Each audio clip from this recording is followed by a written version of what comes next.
Assalamualaikum warahmatullahi wabarakatuh. Salam sejahtera untuk kita semua. Selama menempuh studi di program Food and Agri-Life, Graduate School of Integrated Sciences for Life Hiroshima University, saya telah banyak mempelajari prinsip molekuler khususnya kepakaran bidang ilmu kimia pangan. Hal ini sejalan dengan gambaran roadmap penelitian yang saya buat, yaitu dengan mengembangkan potensi umbi lokal Indonesia dengan metode molekuler di masa mendatang. Saya, Adrian Hilman, dosen program studi Teknologi Pangan, Fakultas Pertanian, Universitas Sumatera Utara, siap mengikuti sertifikasi dosen tahun 2025.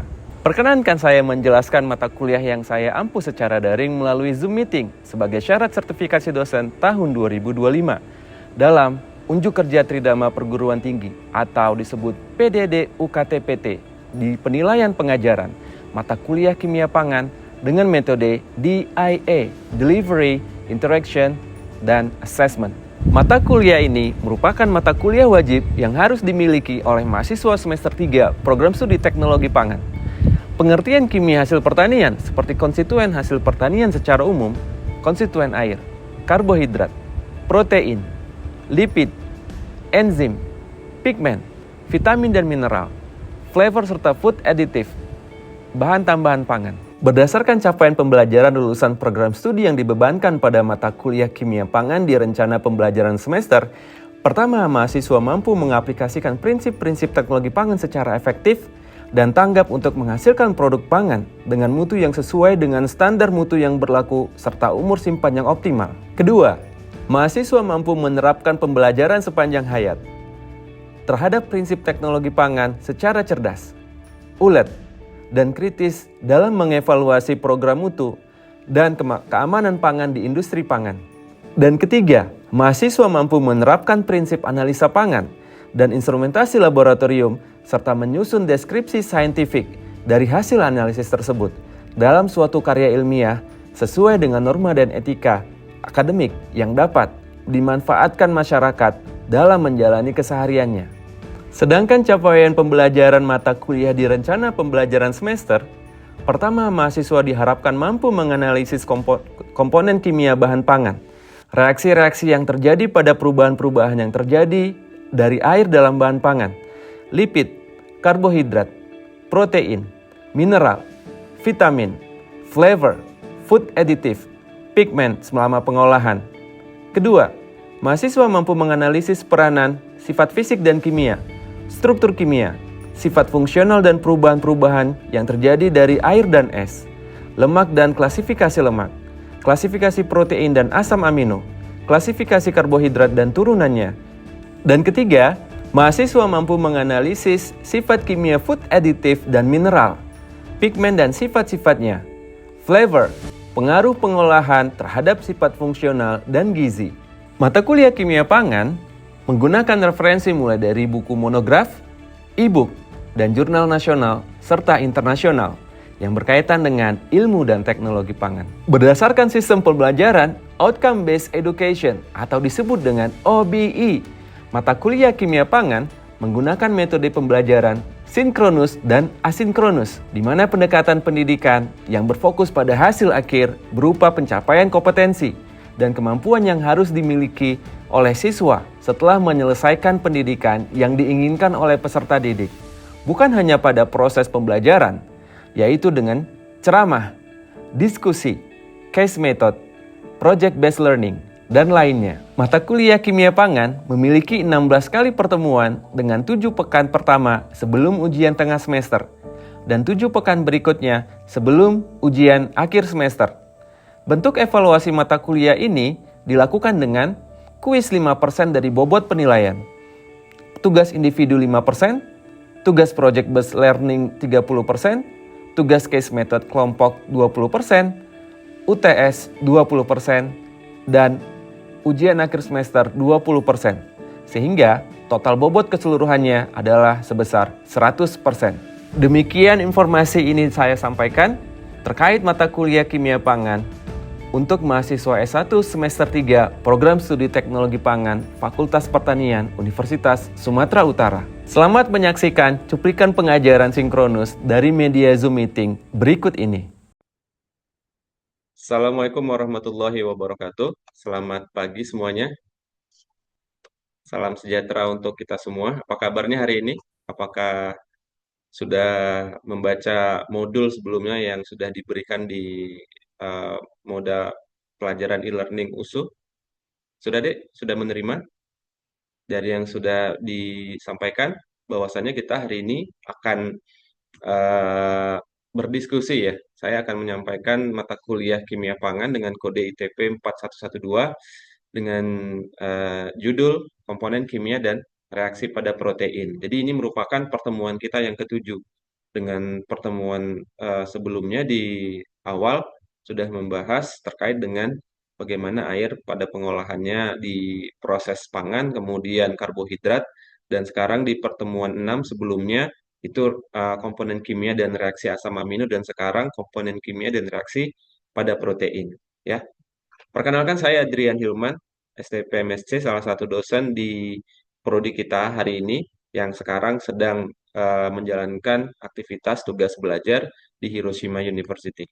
Baik, sebelumnya agar nanti kalian semua mendapatkan kira-kira apa yang menjadi salah satu tujuan dari mata kuliah ini, maka capaian pembelajaran yang tertuang di dalam rencana pembelajaran semester yang mahasiswa mampu menganalisis komponen kimia bahan pangan, reaksi-reaksi yang terjadi, serta perubahan-perubahan yang terjadi pada protein. Untuk mungkin pertemuan sebelumnya dengan dosen teaching team yang lainnya sudah kalian dapatkan berarti ya bagaimana proses air yang sangat berpengaruh terhadap kualitas dari pangan ya. Terjadi ada aktivitas airnya, kemudian ada kelembapannya dan lainnya yang dapat memberikan kesempatan bagi mikroorganisme untuk tumbuh apabila tidak diatur dan dijaga dengan semestinya. Dan kemudian di karbohidrat mungkin pada pertemuan sebelumnya komponen yang sudah kalian dapatkan bagaimana reaksi dari gula gula gugus gula sederhana dan kemudian ada yang sifatnya oligo ya, kemudian poli banyak yang memberikan sifat fungsional tersendiri bagi khususnya metabolisme di dalam tubuh. Dan hari ini yang akan kalian dapatkan dalam mata kuliah komponen dan reaksi dari pada protein, kalian mampu menganalisis komponen-komponen kimia dan reaksi pada asam amino dan protein. Jadi khususnya di pertemuan ketujuh ini yang akan kita coba nanti persempit ruang lingkupnya berada pada protein. Nah, untuk outline-nya yang akan kita pelajari pada pagi hari ini, Dek, yang pertama itu ada pendahuluan, pengantar sedikit terkait dengan mata kuliah yang akan saya sampaikan. Mungkin nanti di awal ada sekilas terkait dengan asam amino dan protein, dan kemudian ada prates ya, kuis yang nanti akan bisa kalian kerjakan secara mandiri. Dan kemudian di sesi ketiga ada sifat fungsional dari protein yang nanti akan memberikan gambaran bagi kalian bagaimana komponen yang dapat berpengaruh kepada pengolahan pangan, kemudian ada komponen reaksi, dan diakhiri dengan aplikasi pada protein itu sendiri. Nah, untuk penilaian di mata kuliah kimia pangan ini, maka ada beberapa unsur yang harus kalian ketahui agar kalian bisa mendapatkan nilai yang kalian harapkan. Yang pertama itu ada kuis, ya sudah pasti kuis diberikan pada setiap pertemuan, bukan hanya di pertemuan kali ini, tapi pertemuan sebelumnya dan nanti yang seterusnya, itu nilai presentasinya 5%, dan kemudian ada tugas individu, kemudian presentasi project based learning, sifatnya itu dia kelompok untuk dipresentasikan nanti di mata kuliah yang sudah ditentukan di RPS, nanti akan disampaikan oleh dosen terkait. Kebetulan untuk mata kuliah ini tidak ada ya, tidak ada, yang ada hanya kuis dan nanti ada beberapa aktivitas yang bisa kalian baca di modul yang sudah saya bagi di e-learning. Kemudian ada presentasi case method itu 20%, nilai UTS yang akan kalian dapatkan nanti di pertemuan ke-8 itu 20%. Berarti setelah ini ada UTS ya, sebentar lagi. Jadi diharapkan untuk kalian semua agar belajar yang baik.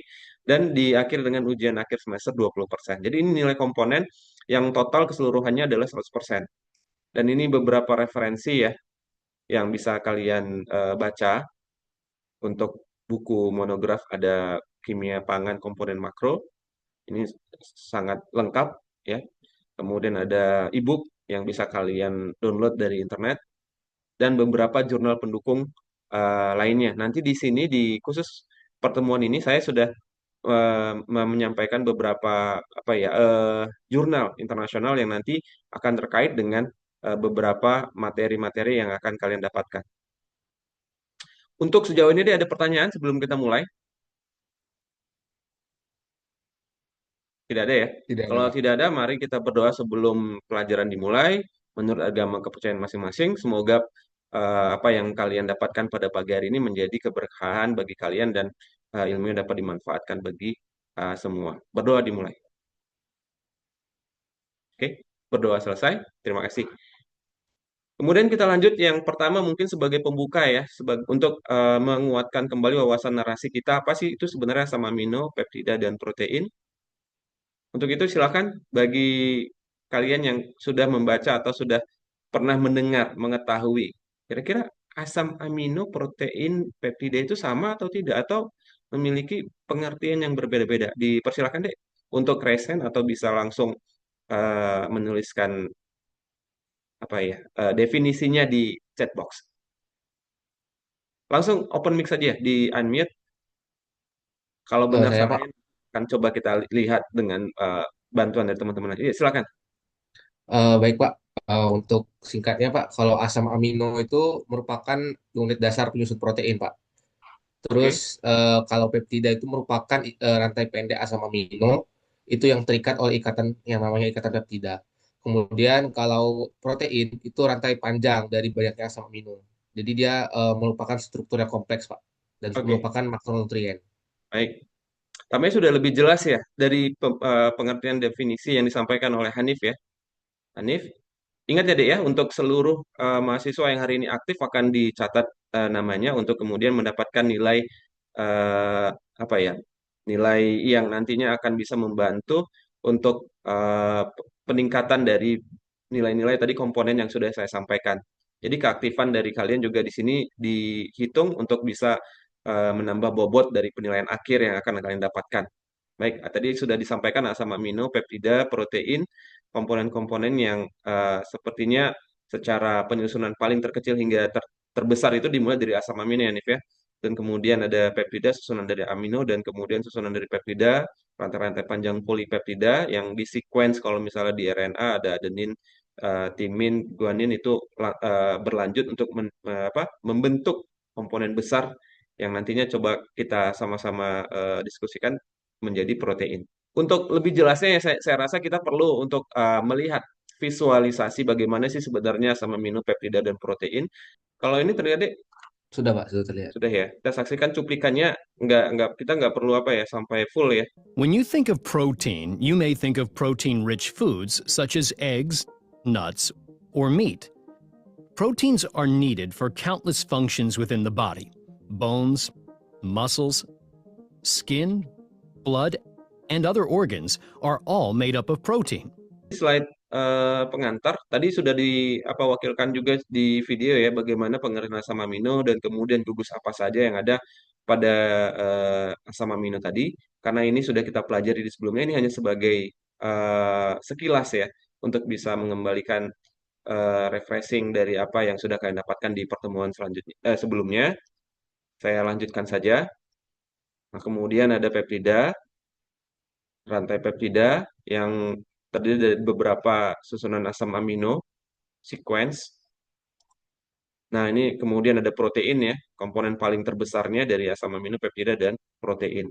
Di sini berdasarkan dari hasil penelitian yang saya lakukan di tahun 2020 menunjukkan bahwa terdapat komponen protein yang saya temukan yang memang pada hakikatnya apabila kita menguji bagaimana sifat fisika kimia ya metode analisis untuk bisa mendapatkan kadar air, kemudian lemak, kemudian kadar abu, karbohidrat, pasti komponen protein juga ikut deteksi.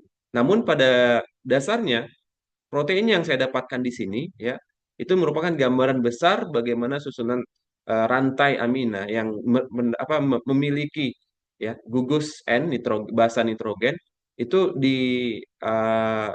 evaluasi oleh si metode Kejal yang saya lakukan. Mungkin nanti akan kalian dapatkan di praktikum kimia pangan yang nanti bisa kalian koordinasikan dengan asisten laboratorium di lab teknologi rekayasa pangan ya sekarang yang di lantai 2 yang nanti coba untuk didiskusikan jadwalnya. Sehingga apabila kalian menginginkan untuk mendapatkan analisis protein yang lebih spesifik terkait tadi ya dengan bahasa asam amino atau lebih spesifik lagi dari eh, komponen yang paling kecil gen apa ataupun misalnya enzim yang sifatnya itu bisa mendapatkan bagian-bagian yang ingin kalian ketahui, itu bisa menggunakan metode molekuler yang mungkin saya lakukan di sini dengan menggunakan metode Western blot. Ya nanti bisa kalian cari di apa ya referensi Western blot protein. Bagaimana si Western blot protein itu bisa menghasilkan spesifikasi dari suatu gen yang ingin kita dapatkan hasilnya. Misalnya saya ingin mendapatkan satu basa protein yang lebih spesifik. Seperti misalnya kalau di apa di tempat saya ada sitokain inflamasi ya yang penyebab dari terjadinya inflamasi ada namanya tumor necrosis faktor alfa atau TNF alfa, itu bisa diketahui sejauh sejauh mana kemudian komponen yang bisa memperlihatkan proteinnya untuk di apa ya diuji secara, kalau saya pakai metodenya ELISA ya, ELISA kit. Jadi kita coba uji untuk bisa mengetahui seberapa besar nilai protein dari TNF alfa, kemudian IL-6 yang termasuk dalam komponen sitokin inflamasi. Oke, saya lanjut. Nah, ini kuis deh yang bisa kalian kerjakan. Kita nanti saya akan berikan waktu ya untuk saat ini. Silakan kalian catat terlebih dahulu. Semoga nanti bisa kalian jawab karena ini semuanya pada dasarnya sudah ada di pertemuan-pertemuan sebelumnya dan tadi di video juga sudah dibahas ya terkait dengan pada apa ya nomor 2 ya itu sudah pasti tadi sudah disampaikan sehingga kalian pasti sudah bisa untuk menjawabnya. Oke ya, sudah dicatat ya semua ya. Kalau sudah dicatat karena ini sifatnya nanti akan dikumpul di akhir pertemuan ini, maka saya lanjut lagi ke slide selanjutnya. Nah, kita masuk di sifat fungsi protein yang pertama yaitu kelarutan ya. Jadi di sini saya mengambil satu referensi ya yang terlihat di gambar itu sebelah kiri itu merupakan referensi dari penelitiannya Lutz Grossman and David Julian McClemens ya dari Massachusetts University ya. Itu merupakan di sebelah kiri oats. Kalian tahu oats kan? Sejenis grain yang biasa kalian makan pagi hari untuk sarapan ya. Kemudian mereka mencoba untuk menambahkan ya dengan larutan garam Na, natrium dan kalsium, dan terlihat di situ di pH bawah ya kalau dilihat yang di bagian tengah. Yang bagian tengah ini terlihat di antara antara satu granula oat dengan yang lainnya setelah dia ter apa ya dispersi dengan si NaCl itu tergabung gitu ya, tergabung. Dan kemudian ketika pH-nya ditingkatkan menjadi semakin tinggi, maka dilihat di gambar D ya dia terpisah ya. Jadi semakin apa ya tingkat kelarutannya semakin tinggi diakibatkan karena perubahan pH yang diberikan pada eh, ini si oats yang sudah eh, dibungkus oleh dengan larutan garam NaCl. Nah, di sini kan dikarenakan pH ya. Jadi salah satu pengaruh kelarutan kekuatan ionik ya terhadap eh, kelarutan si oats itu dapat dihasilkan sehingga ditampilkan di sini kelarutan pada tingkat NaCl yang berbeda pada pH 7 ya, pH 7 yang ada di gambar. Kemudian perlu dicatat bahwa protein lain mungkin menunjukkan variasi dari kurva ini, nggak hanya dari oat tapi bisa jadi dari protein lainnya. Dan kelarutan biasa menurun ya kembali kepada kekuatan ion yang sangat tinggi. Jadi semakin tinggi kekuatan ionnya dalam hal ini adalah pH, itu maka tingkat kelarutannya akan semakin besar. Nah, ini apabila kalau misalnya kita menggunakan dengan metode mekanikal ya, mechanical method itu juga terjadi. Di sini saya sudah membuktikannya di penelitian saya di tahun 2020 juga ya, penelitian yang lain. menghasilkan bahwa ekstrak inulin yang saya teliti dari chip Gembili itu mengalami tren kenaikan kelarutan dengan bantuan ultrasonikasi dibandingkan dengan Gembili segar. Jadi ultrasonikasi salah satu metode apa ya, fisikal method yang dapat untuk memberikan ya tingkat kelarutan yang lebih tinggi. Dan kemudian ada sifat fungsi protein yang selanjutnya itu emulsifikasi. Jadi di sini dilihat di penelitian Raquares 5 et al. 2023 skema pembentukan emulsi minyak dalam air dengan tanpa penambahan protein sebagai emulsifier. Kalau di sebelah kanan ini protein yang digunakan dapat bersumber melalui biji-bijian. Kalau yang di sebelah kiri ini proteinnya protein yang biasa ya, yang komersil. Ingin dibandingkan. Kemudian mereka juga ingin melihat stabilitas emulsi setelah penyimpanan. Jadi setelah dilihat dari si proteinnya bisa betul-betul mengakibatkan apakah sebagai emulsi yang baik atau tidak, itu ingin dilihat setelah penyimpanan emulsifikasinya dapat bertahan stabil atau tidak.